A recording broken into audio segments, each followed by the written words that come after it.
네, 이해찬 당대표의 속개 선언으로 더불어민주당 제243차 최고위원을 속개하겠습니다. 제243차 최고위원을 속개하겠습니다. 이해찬 당대표의 발언이 있겠습니다. 오늘은 39번째 스승의 날입니다. 선생님 여러분께서 그동안 하신 노고에 대해서 감사의 말씀을 드리고 축하의 말씀을 드립니다. 코로나19와의 전쟁 상황에서 우리 교육 현장은 사상 초유의 원격 수업을 진행을 하고 있습니다. 학생들과 학부모님들, 선생님들 모두 익숙하지 않은 수업을 하시느라 여러 가지 어려움이 크시리라고 생각이 됩니다. 다시 한번 깊은 위로의 말씀을 드립니다. 우리는 보통 교육 입국이라는 얘기를 많이 합니다. 한국 전쟁 중에도 교육을 포기하지 않았기 때문에 오늘의 한국이 있듯이 코로나19 전쟁 중에도 교육을 포기하지 않는 선생님들이 계시기에 우리는 여전히 희망을 바라볼 수가 있습니다. 아울러 이번 일을 계기로 우리 교육이 최선의 성과를 낼 수 있도록 대면과 원격 수업을 자유로이 할 수 있는 기반을 구축하도록 하겠습니다. 이번이 오히려 어떻게 보면은 대면 교육을 통해서 우리의 ICT 기반을 가지고 더 보다 좋은 교육을 할 수 있는 좋은 계기가 되도록 당에서도 정책을 개발하도록 하겠습니다. 요즘 날이 굉장히 맑음에도 불구하고 우리 눈에 보이지도 않는 코로나 바이러스와의 100일이 넘는 전쟁을 치르고 있습니다.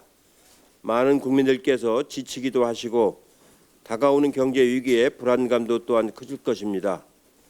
이태원 클럽발 감염 확산을 보시며 한편으로는 허탈하시기도 하고 또 한편으로는 분노도 느낄 것입니다. 자연스럽고 당연한 반응이라고 생각을 합니다. 하지만 저는 국민들에게 호소를 드립니다. 지치지 말자, 지치면 지는 것이라는 말씀을 드리고 싶습니다. 코로나와의 전쟁은 한두 달에 끝나지 않을지도 모릅니다. 한국 경제는 개방형 통상 경제이기 때문에 우리만 잘한다고 되는 것이 아니고 세계적인 경제가 순환 구조를 잘 타야만이 우리 경제도 발전할 수가 있습니다. 일각에서는 대공황에 가깝다는 세계적 경제 상황을 얘기합니다마는 그렇게 또 너무 과장되게 비관만 할 것은 아닙니다. 그 당시에는 아무런 대책 없이 대공황을 맞이했지만 지금은 세계 각국이 여러 가지 사회 안전망을 비롯한 사회 기반을 많이 가지고 있기 때문에 그렇게 악화일로로만 간다고 보지는 않습니다. 그렇지만 우리 한국은 세계 최고의 방역망과 의료 역량을 가지고 있기 때문에 앞으로도 충분히 관리 가능한 수준을 유지할 수가 있습니다. 동시에 경제 위기 또한 충분히 대응할 역량이 있고 정부와 여당은 단 한시도 긴장을 풀지 않고 비상경제체제를 가동하고 있습니다. 공공부문 일자리도 156만 개를 만들려고 3차 추경도 준비를 하고 있습니다. 우리가 단합해서 대응한다면 충분히 이겨낼 수 있습니다. 이태원 클럽 방문자 2,500여 명이 아직도 연락두절이라고 하는데 부디 망설이지 말고 자진해서 진단검사를 받으시길 다시 한번 간곡하게 당부의 말씀을 드립니다. 언론도 확진자 신상털기식 보도보다는 정부인 눈에 미치지 않는 곳을 보완할 점을 찾아주시면 감사하겠습니다. 각 정당 역시 각자의 이해관계를 접어두고 국민들에게 희망이 되는 정치를 다시 한번 부탁드립니다.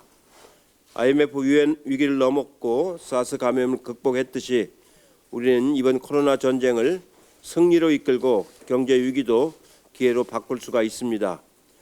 자신감을 갖고 함께 해주시길 다시 한번 말씀을 드립니다.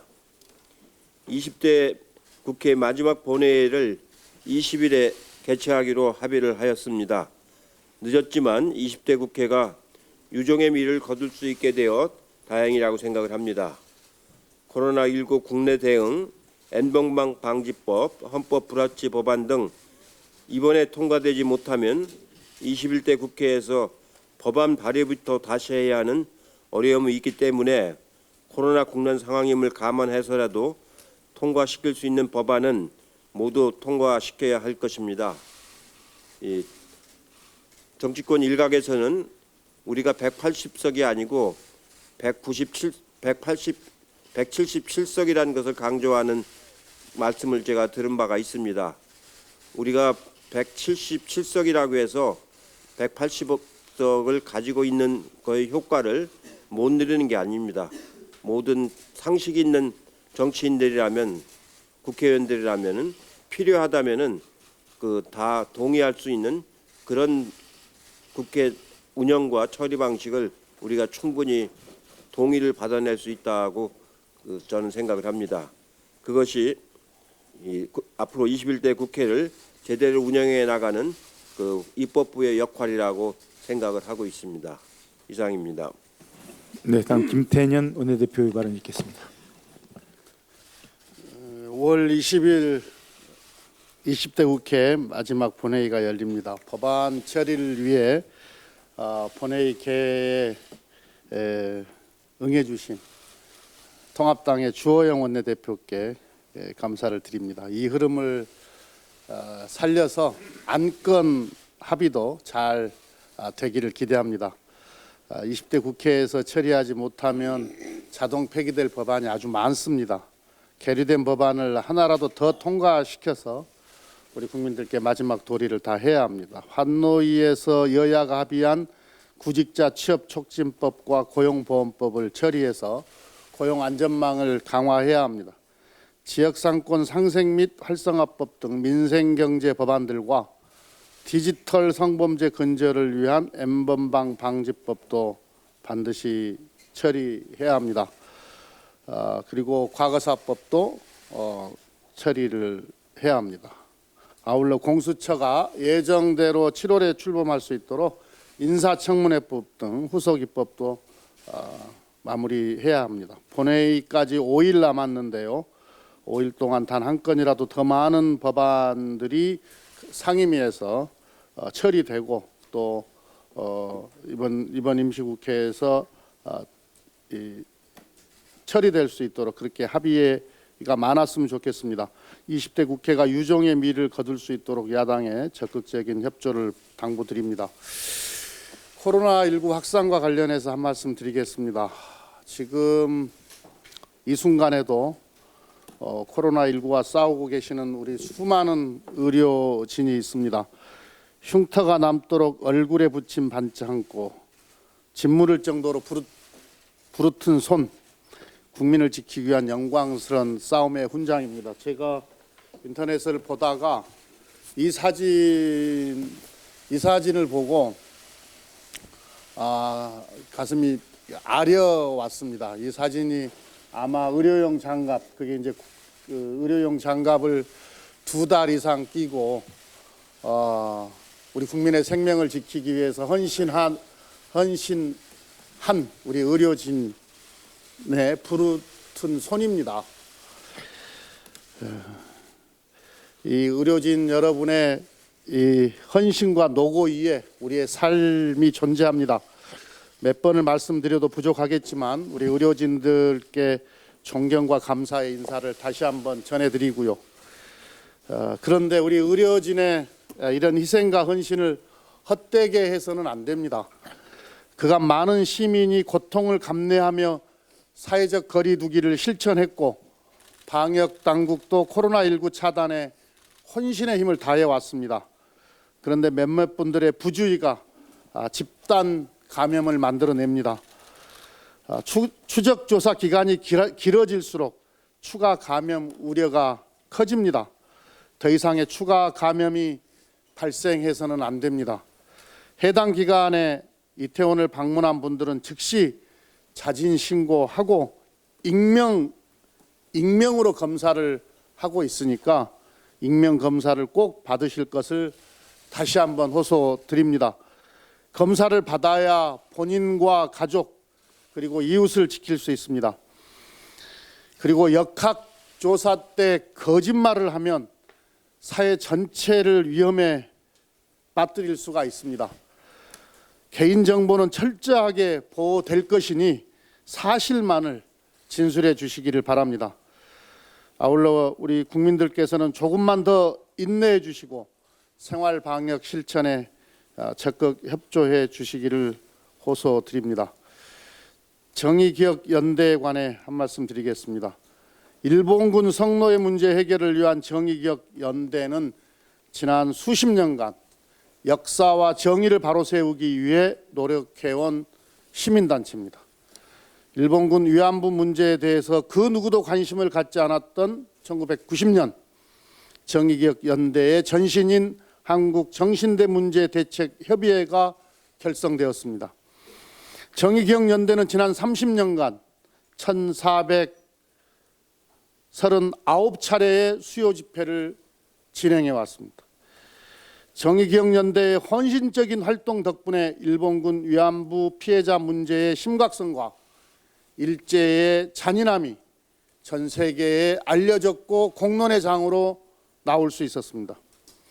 전국 그리고 전 세계에 세워진 평화의 소녀상 역시 정의기억연대의 활동이 만들어낸 결과입니다.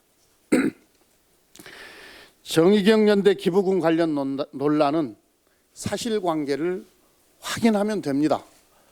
행정안전부에서도 기부금 출납부를 제출받아서 다 확인하기로 했습니다.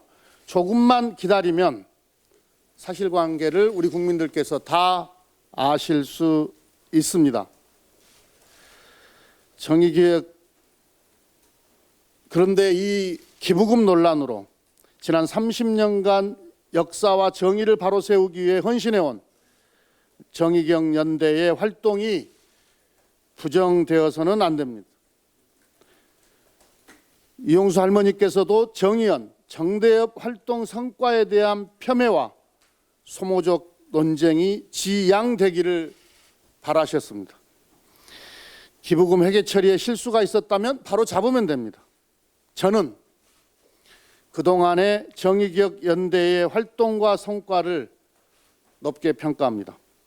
앞으로도 역사의 진실을 밝히기 위해 정의기억연대와 함께 노력하겠습니다.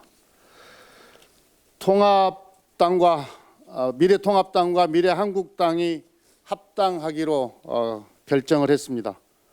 정치의 정상화를 위해 너무나 당연한 조치이지만 그래도 이 결정을 환영합니다. 우리 민주당과 통합당이 코로나19 극복 대책, 코로나19 이후 시대를 대비하는 일, 일자리를 지키는 일, 공정과 정의를 세우는 일, 국민의 삶을 지키는 일들, 이런 일들을 누가 더 잘하는지를 놓고 경쟁했으면 좋겠습니다. 이상입니다. 네, 다음 박주민 최고위원의 발언. 예, 아까 이해찬 당대표님께서도 말씀하셨듯이 오늘은 스승의 날입니다. 코로나19로부터 학생들의 교육권 그리고 건강을 지키려고 많은 선생님들이 노력하고 계시다는 거 잘 알고 있습니다. 현장에서 학생들의 안전, 건강까지 고민하시는 수많은 선생님들의 노력에 감사의 마음을 표하고 싶습니다. 최근 한 언론 보도에 따르면 이명박 정부 때부터 추진된 전교조의 법의 노조화가 사실은 국정원 주도로 치밀하게 진행된 것이었다는 것이 드러났습니다. 국정원장이 전교조 불법 단체화를 적극 검토해야 한다고 청와대에 보고하고 보수 학부모 단체에는 전교조에 대한 비판 여론 조성을 부탁하고 또 곧이어서 노동부가 이 단체가 요청한 그대로 규약 시정 명령을 내린 것이다라는 의혹이 보도된 것입니다. 심지어 보수단체를 적극 활용하기 위해서 국정원은 2년간 약 1억 7천여만 원을 지급하면서 공작에 나선 것까지 보도가 되었습니다. 전교조의 법외 노조화가 이처럼 정권의 전방위적 공작의 결과물이 이미 확인된 것인데 헌법을 무시하고 민주주의를 유린한 일이라고 생각됩니다. 선생님들의 노조 가입을 법으로 막는 나라는 OECD 가입국 중에서 우리나라를 제외하고는 단 한 나라도 없습니다. 정권의 공작에 따라서 지정된 교원 노조의 불법화라는 세계 유례없는 이 타이틀을 떼어내는 것을 교권 보호를 위한 또 하나의 계기로 삼았으면 합니다.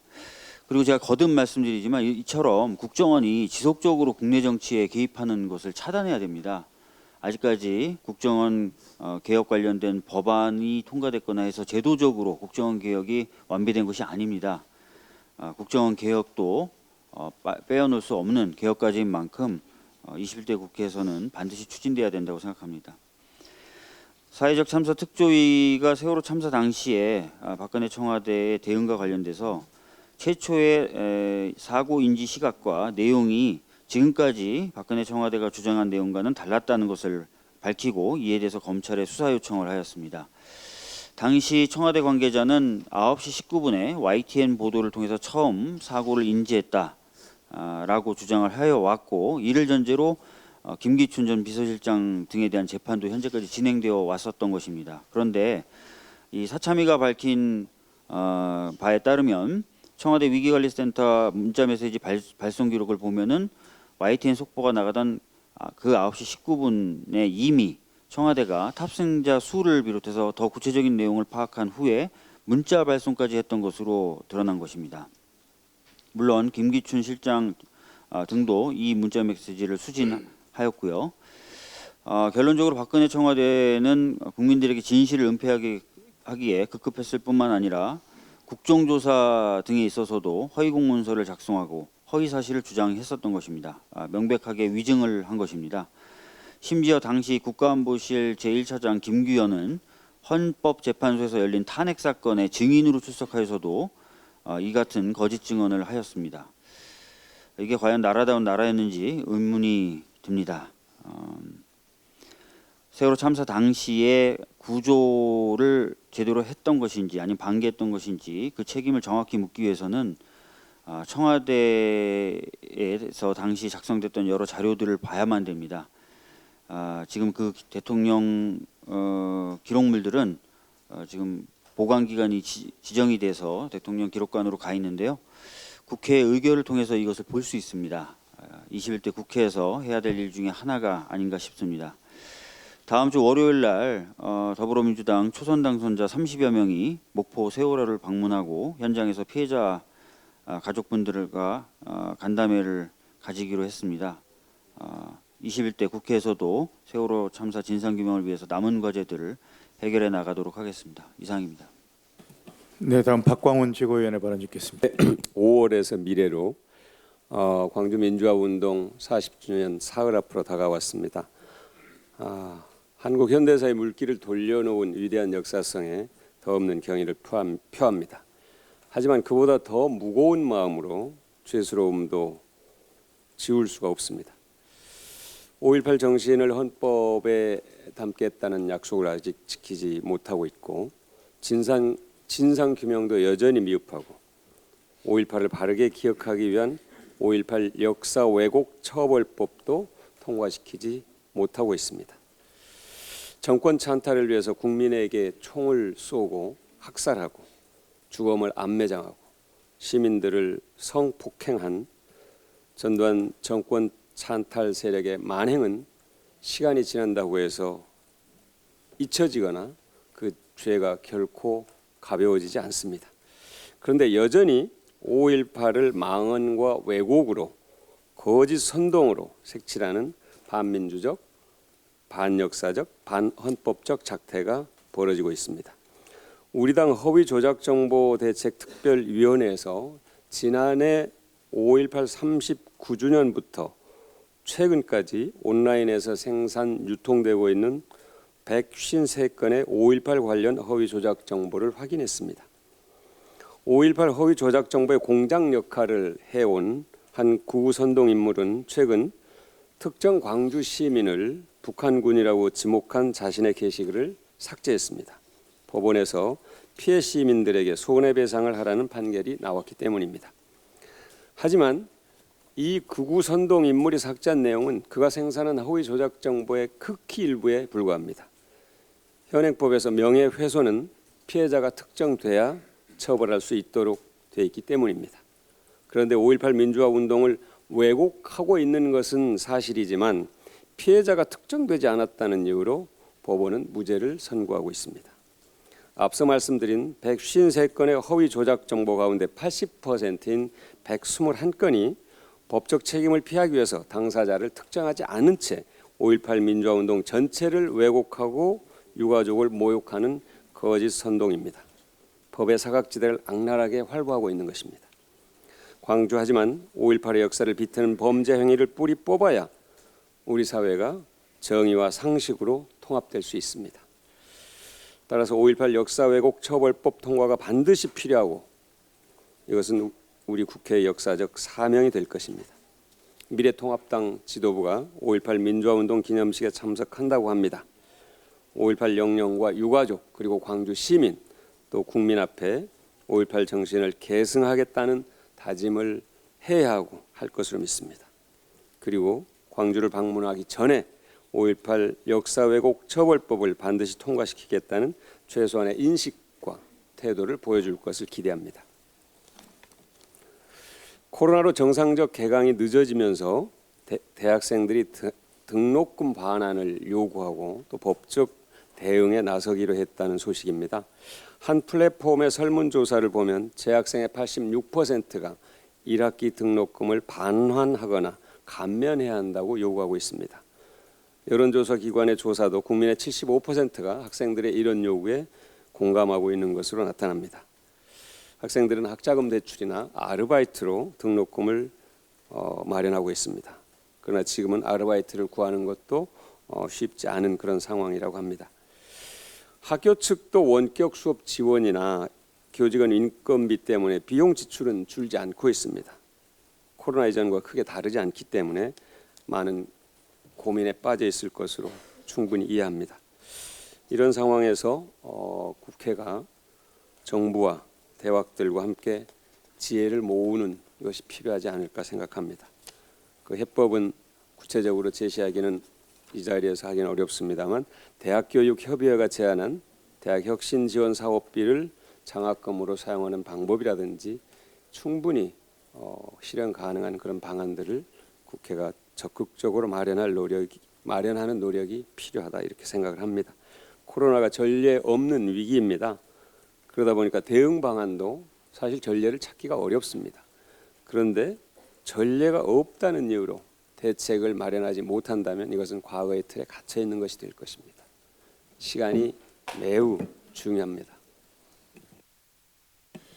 네, 다음 서른 최고위원의 발언. 말씀 있었습니다만 다시 한번 말씀드리도록 하겠습니다.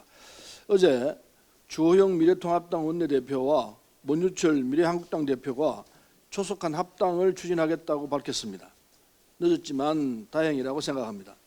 위성정당은 선거제도 개혁 취지를 퇴색시킨 20대 국회의 오점이었다는 것은 부정할 수 없는 사실입니다. 민주당은 코로나 경제위기 극복에 집중하라는 국민의 명령을 따르고자 엊그제 시민당과 합당 절차를 신속하게 마무리했습니다. 미래통합당과 미래한국당도 20대 국회 임기 내에 조속하게 합당 절차를 마무리해 주기 바랍니다. 미래통합당과 미래한국당이 합당 절차를 조속하게 마무리하지 않고 국고보조금과 상임위원장 배분 등 정치적 유불리를 따지며 합당을 저울질한다면 그러한 꼼수 정치는 국민들께서 용납하시지 않을 것입니다. 일하는 국회, 국민을 위한 국회를 위한 양당의 조속하고 현명한 판단을 기대합니다. 이상입니다. 네, 다음 김혜영 최고위원의 발언. 정의기억연대와 관련한 논란에 대하여 의견을 밝히고자 합니다. 먼저 정의연과 정대협이 위안부 문제에 관하여 오랜 기간 헌신적인 노력을 해온 점에 대하여 국민의 한 사람으로서 또 인류의 한 구성원으로서 감사의 말씀을 드립니다. 세계사적인 인권운동인 지난 30년간의 위안부 인권운동의 진정성은 우리 모두가 인정해야 할 것입니다. 다만 최근 정의연의 회계 처리와 관련한 문제는 정의연의 그동안의 헌신과 성과와는 분리해서 살펴봐야 할 사안이라고 생각합니다. 피해 할머니에 의하여 회계 처리와 관련한 의혹이 제기된 만큼 정의연과 윤미향 당선자께서는 기부금품 등의 사용 내역에 대하여 투명하게 공개해야 할 것입니다. 정의연과 윤미향 당선인의 기부금품 등 사용 내역의 투명한 공개를 통해 관련한 의혹을 불신시키고 위안부 인권운동에 더 많은 추진력이 확보될 수 있기를 기대합니다.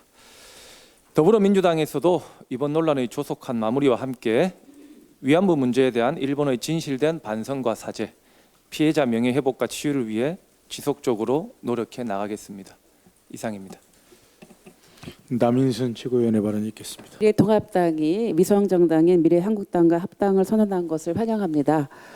합당을 선언한 만큼 개원 이전에 합당 절차를 완료해서 21대 원구성 협상이 순조롭게 추진되기를 바랍니다. 최근에 원격 의료에 대한 논란이 되고 있는데요. 원격 의료 허용과 비대면 진료 활성화 논의는 좀 다른 차원의 문제라고 저는 생각합니다. 원격 의료는 의료 접근성에 제약을 받는 환자의 건강 상태를 모니터링하고 적절한 의료 서비스를 제공하기 위한 차원의 정책인 반면에 비대면 진료, 즉 전화 상담 처방은 코로나19와 관련하여 예외적으로 허용하고 있습니다. 보건의료기본법, 의료법, 감염병 예방법 등에 근거해서 감염병 확산 등 재난 상황에서 환자와 의료인의 안전을 담보하면서 진료를 보장하기 위해서 한시적으로 허용하는 대책으로 의사의 판단에 따라서 안전성 확보가 가능한 경우에 환자가 의료기관을 직접 방문하지 않고도 전화상담 또는 처방을 받을 수 있도록 하고 있습니다. 민주당은 비대면 진료의 성과를 제대로 분석하고 평가해서 향후 유사한 상황에서 대응할 수 있는 안정성과 효율성 확보를 위한 진료체계 방안을 모색할 것입니다. 원격 의료와 관련해서 우리 당은 문재인 정부 출범 후에 2018년 당정청 협의회에서 원칙과 입장을 분명히 한 바가 있습니다. 규제 완화가 아닌 국민 건강, 편의성, 의료 접근성 강화를 위해 추진하며 의료 접근성의 제약을 받고 있는 군 부대와 원양 선박, 교정시설 및 도서 벽지에 한해서 1차 의료기관을 중심으로 환자 직접 대면 진료를 대체 보완할 수 있도록 허용하는 방안을 국회에서 의료법 개정을 통해서 추진한다는 입장을 밝힌 바가 있습니다. 무엇보다도 의료 소비자인 환자의 적정 진료를 보장하고 의료 부실과 부작용을 방지하는 것이 필요합니다. 규제 완화와 의료 영리화 차원의 원격 의료 도입에는 분명히 반대한다는 입장을 견지해 왔고요. 의사와 환자 간의 원격 의료 도입에 앞서서 현행법상 허용하고 있는 의사와 간호사 등 의료인 간의 원격 의료를 활성화할 필요가 있습니다. 군 부대와 원양 성박, 교정시설 및 도서 벽지에 국한해서 원격 의료를 도입한다 하더라도 관련 의료계나 전문가들과 또 국민들과 소통하면서 예상되는 역기능을 최소화하는 방안에서 적극 모색해서 의료법 개정을 통해서 추진해야 할 것입니다. 이상입니다. 네, 다음은 이형. 네, 우리 박강원 최고위원님의 언급이 있었습니다만 3일 후면 5.18 40주년입니다. 하얀 소복으로 갈아입은 입합나무들이 다시 또 5월 광주를 기다리고 있습니다. 40주년을 맞는 이번 5.18 민주화운동 기념식은 5.18 국립묘지가 아닌 처음으로 옛 전남도청 앞 5.18 민주광장에서 거행이 됩니다.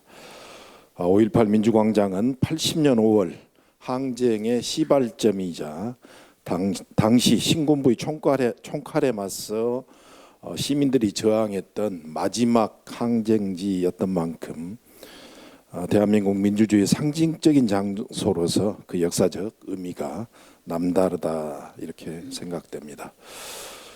특히 어제 언론 보도에 따르면 문재인 대통령께서 오는 17일 방영될 한 언론과의 인터뷰에서 다시 개헌 논의가 되면 헌법 전문에 5.18 정신이 담겨야 한다고 말씀했다고 합니다. 지난 38주년 5.18 기념식에서 밝히셨던 5.18 정신의 헌법 전문 개정의 의지를 다시 한번 강조하신 것으로 판단이 됩니다. 다가올 21대 국회에서는 5.18의 철저한 진실규명 그리고 5.18 역사왜곡 처벌법의 처리, 이와 함께 5.18 정신과 부마항쟁, 6월 항쟁 등이 대한민국 현대사에 큰 획을 그었던 민주주의의 역사들이 헌법 전문에 함께 개재될 수 있는 국회의 큰 역할을 기대합니다. 이상입니다. 네, 이상 모두 발언을 마치고 회의를 비공개로 전환하겠습니다. 언론인